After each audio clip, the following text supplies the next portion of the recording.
In the Bible, Jesus has many names and titles.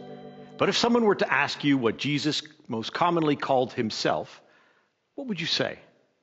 Jesus? Christ? The Messiah?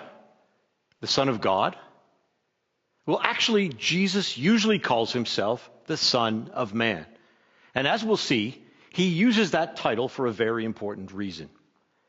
Hi, my name's Greg Robinson, and we've been looking at walking with Jesus Christ. This is the first of a 4-part series on Jesus Christ, the man. In this video, we answer the question, why did Jesus call himself the Son of Man? Let's start with a verse from John's Gospel that uses the term the Son of Man. John 5, verse 27 says, "And he," that's God, "has given him," and that's Jesus, "authority to execute judgment, because he is the Son of Man." John is telling us that God gave Jesus the authority to judge mankind, because he is the Son of Man. What did he mean by that? Why does that give him authority? Let's go all the way back to Genesis, where God created mankind. In Genesis 1, verse 26, we read, "And God said, 'Let us make man in our image, after our likeness.' He made people with the ability to learn to be like God. And he says, 'Let them have dominion.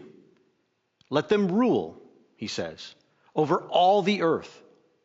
God's plan was to have humans govern his creation for him. And Adam and Eve were the first. But that didn't work out too well.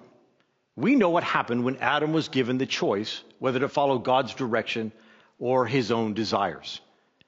He chose to disregard what God told him. Instead, he followed the ideas of the serpent, and sin got in the way of what God had planned. Really, Adam proved to be unfit to rule God's creation. Thankfully, that wasn't the end of God's plan. God said, "Mankind is still going to govern my creation for me. But I'm going to need a man that will follow my directions, a man that I can teach to be a faithful ruler, who will not listen to the serpent's thinking, but who will instead overcome sin. He will be the one who will put my will over his own." The Bible calls this man the Son of Man. Ever since that time, the world has been looking for the Son of Man to come, to take charge, and to save the world. To put it simply, the title, the Son of Man, is a title that refers to the man who will be the ruler of God's creation. Years after God's creation, the prophet Daniel had a dream, a prophecy about the Son of Man. And in his dream, he saw a man going up to heaven and sitting down at the right hand of God. We find this in Daniel chapter 7, verse 13.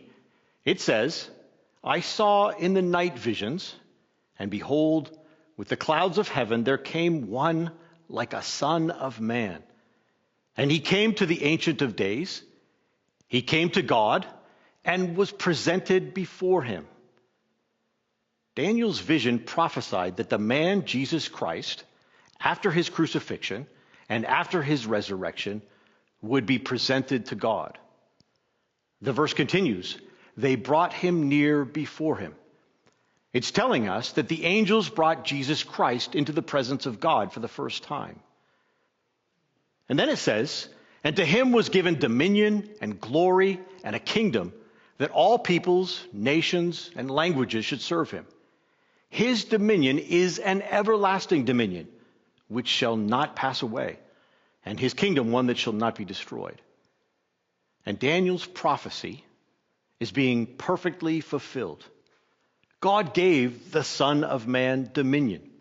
He made him the ruler of his creation. It's working out just like God had planned it to, way back in Genesis chapter 1. Now, I think that's spectacular. So when Jesus calls himself the Son of Man, he's saying, I'm the one who God is preparing to rule the world. Let's look at one more verse that shows how Jesus uses this title, the Son of Man. Matthew chapter 26, verse 64. At Jesus' trial, The high priest asked Jesus if he was the Christ, the Son of God. And Jesus said to him, "You have said so. But I tell you, from now on you will see the Son of Man seated at the right hand of power and coming in the clouds of heaven." Jesus is referring to what we saw in Daniel chapter 7 about the Son of Man. He's warning the high priest that he is about to go to the right hand of God to be given dominion over all of God's creation. That he is about to become the judge of all the earth. Can you feel the power of Jesus' words? Why then did Jesus call himself the Son of Man? It's because Jesus is the Son of mankind whom God has chosen to rule his creation. And no man could be better for the job. In our next video, we look at Jesus' role as Savior.